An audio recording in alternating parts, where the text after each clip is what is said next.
الحمد لله الذي قال إن هذا القرآن يهدي للتي هي أقوم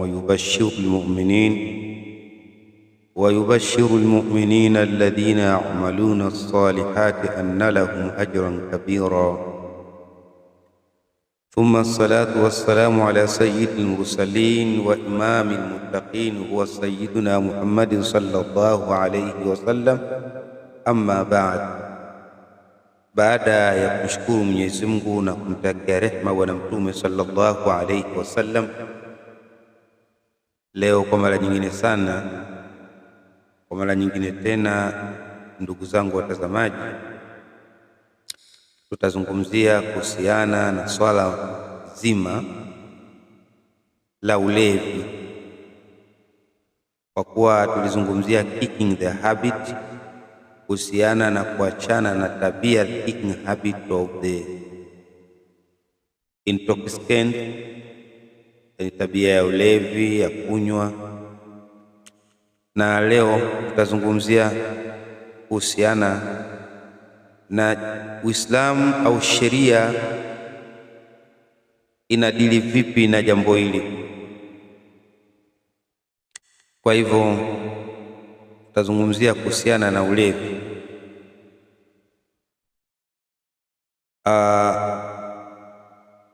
Ulevi ni nini?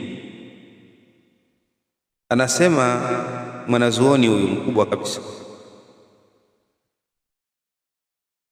asukru, yani ulevi, wa zawalul aqli, nako ni kuondokewa na akili, bitanawulil khamri, kwa unywaji wa pombe, wama yalhaqu biha, na hayo yanayokwendana kutokana na jambo hilo, bihaithu la yadri, kiasi kwa sifa ambayo kwamba mtu hajui, asukran, yule aliolewa, baada ifaqatihi, baada ya kuondokewa ule ulevi wake, makana kad sadara, yale mambo ambayo kwamba yalikuwa yametokea, minhu, kwa yeye, hala sukrihi, katika hali ya ule ulevi wake alipokuwa amelewa. Nafikiri bila shaka inaeleweka vizuri.